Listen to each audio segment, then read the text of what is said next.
Now we will discuss about atomic structure. +1 का second chapter है हमारा एटॉमिक स्ट्रक्चर।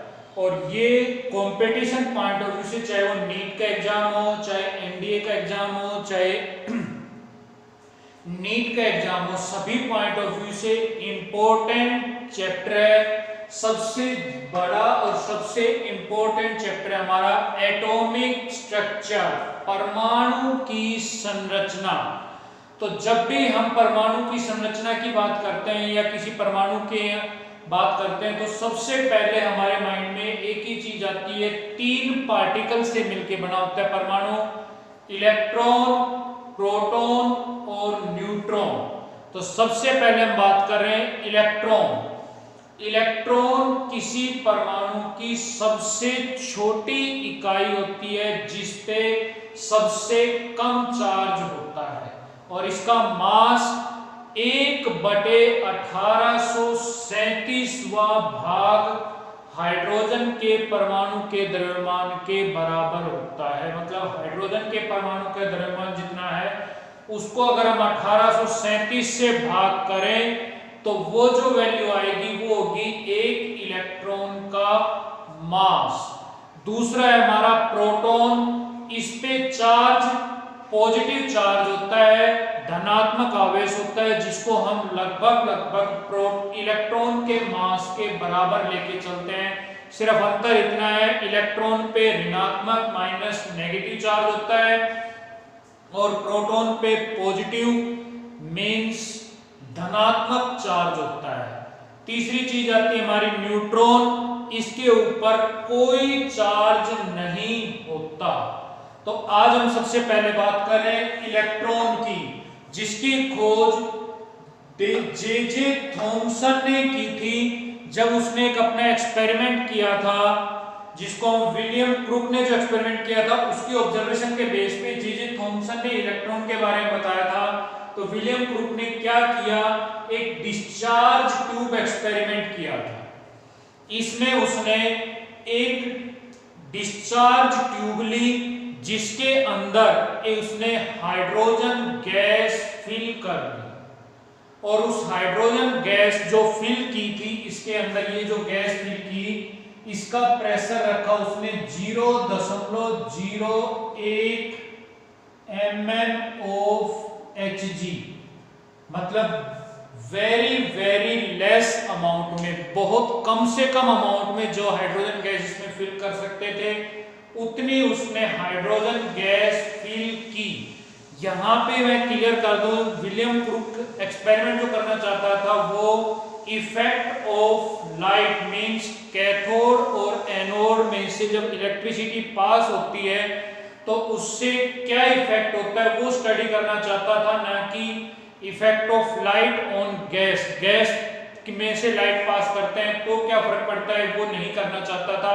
इसीलिए उसने कम से कम अमाउंट ऑफ हाइड्रोजन गैस या कोई भी गैस जो इसके अंदर फिल की उसका कम से कम प्रेशर रखा।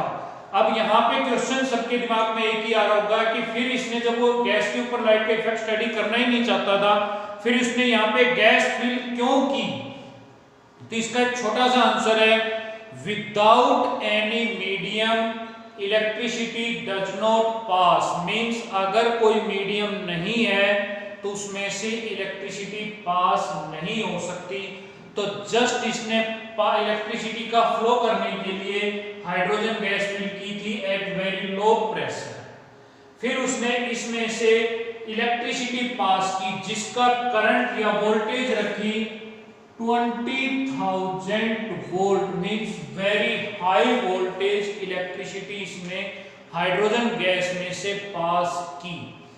तब इसने क्या देखा, कुछ रेज कैथोड की तरफ से मींस नेगेटिव पोल जिसको हम कह रहे हैं यहाँ पे कैथोड, वहां से इसको कुछ रेज निकलती हुई दिखाई दी, कुछ किरणें निकलती हुई दिखाई दी, जिसके ऑब्जर्वेशन के लिए उसने एनोड पे मींस पॉजिटिव पोल पे एक कोटिंग कर दी जिंक सल्फाइड की। तो जब ये रेज जिंक सल्फाइड स्क्रीन के साथ स्ट्राइक की तो ये ग्रीन कलर के साथ इल्यूमिनेट करना स्टार्ट कर दिया। जिंक सल्फाइड की स्क्रीन ने ग्रीन कलर के साथ चमकना शुरू कर दिया। जिससे इसको पता लगा कि कैथोड की तरफ से कुछ रेज निकल रही हैं, कुछ किरणें निकल रही हैं, जिसकी वजह से जिंक सल्फाइड की स्क्रीन में एक चमक पैदा हो गई। तो चूंकि ये किरणें कैथोड से निकल रही थी, इसलिए इसने इन रेज का, इन किरणों का नाम दिया कैथोड रेज। अब बात कर रहे हैं कैथोड रेज की प्रॉपर्टीज।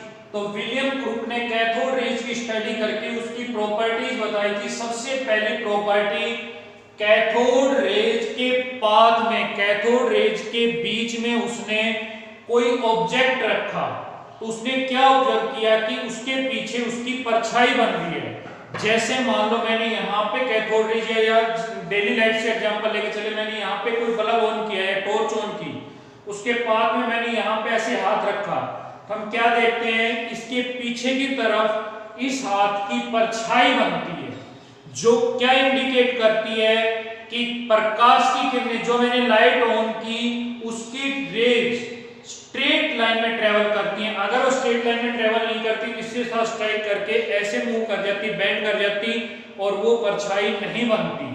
तो ये परछाई इंडिकेट कर रही है कि cathode rays travels in straight line similar to our light, कि कैथोड रेज सीधी रेखा में चलती हैं जैसे हमारी प्रकाश की किरणें चलती हैं, उनकी भी परछाई बनती है, इसमें भी परछाई बनती है। दूसरी चीज, जब उसने वो ऑब्जेक्ट जो उसके बीच में रखा था, कैथोड रेज के बीच में जिसकी परछाई बनी थी, उसको कुछ टाइम के बाद कैथोड रेज में से जब उसने निकाला तो उसका टेम्परेचर बढ़ गया था, वो गर्म हो गया था। इसके बेसिस पे उसने कहा कि cathode raise have heating effect, means cathode rays किसी भी ऑब्जेक्ट को गर्म कर सकती है, उनमें हीटिंग इफेक्ट होता है।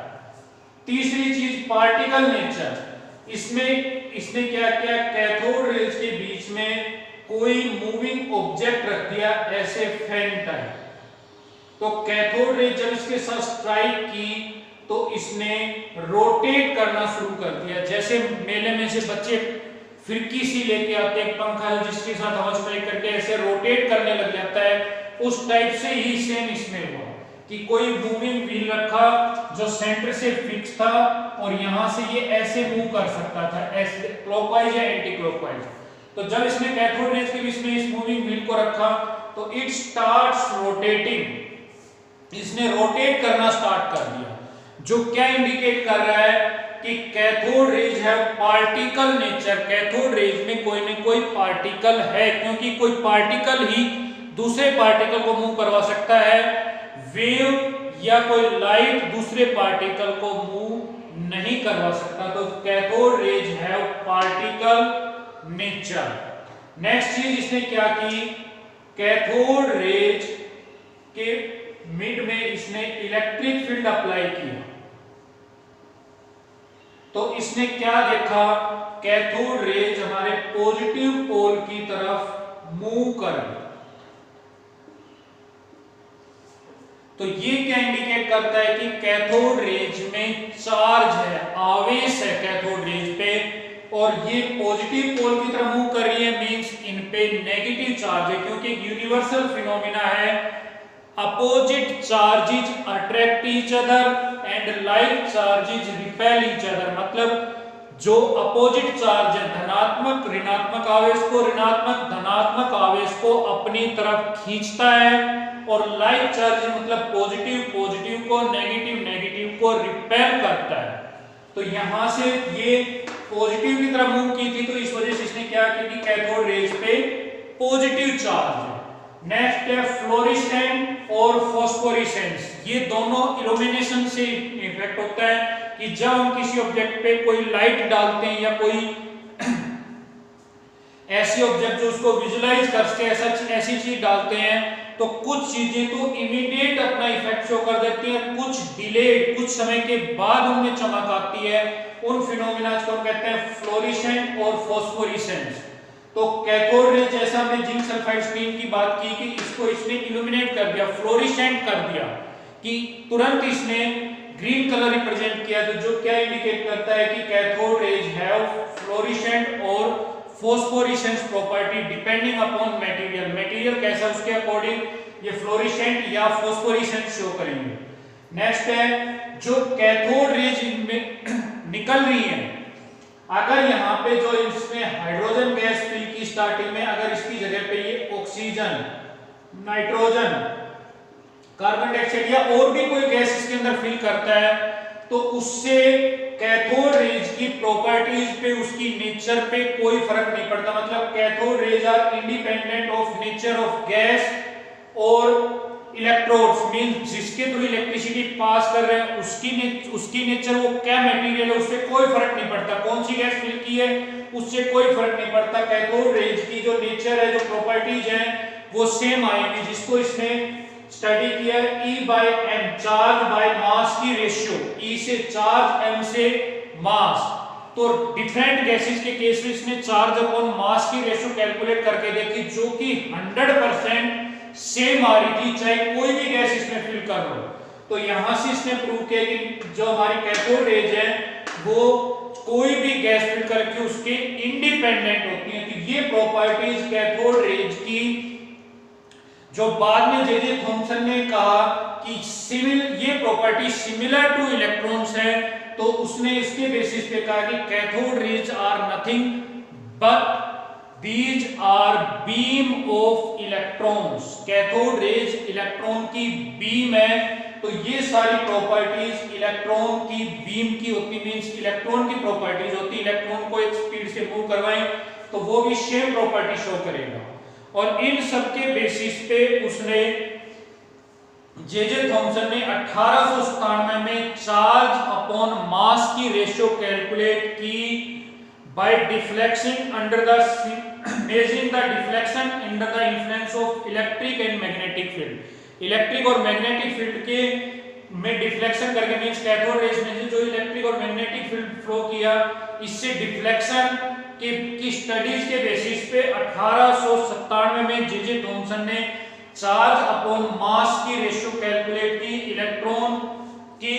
तो क्या निकला, जिसकी वैल्यू 1.758 into 10 की पावर 11, 1.758 गुना 10 की शक्ति 11 कूलम पर किलोग्राम। तो ये थी चार्ज अपॉन मास की रेशियो, चार्ज और मास का अनुपात।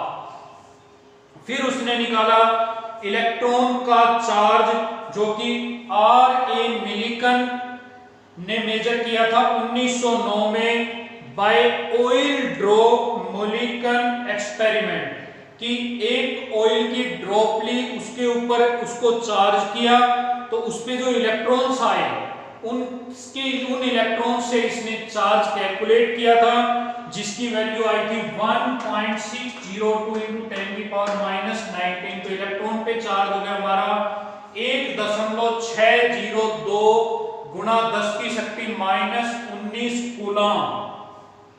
फिर उसने मास कैलकुलेट किया इलेक्ट्रॉन का बाय चार्ज अपॉन मास की रेशियो से, चार्ज की वैल्यू पता लगी तो मास निकाला 9.11 गुना 10 की शक्ति -31 किलोग्राम।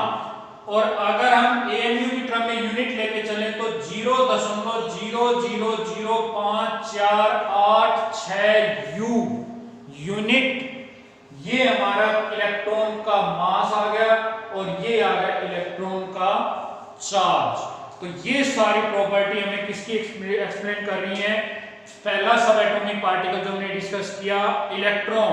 तो इलेक्ट्रॉन में बी डिफाइंड एज ए सब atomic particle which carry 1 unit negative charge, और जिसकी वैल्यू होगी 1.602 गुना 10 की शक्ति -19 coulomb, and has a mass 9.11 गुना 10 की शक्ति -31 kilogram, equal to 1/1837 of that of hydrogen atom. तो ये बात हो गई हमारी इलेक्ट्रॉन की।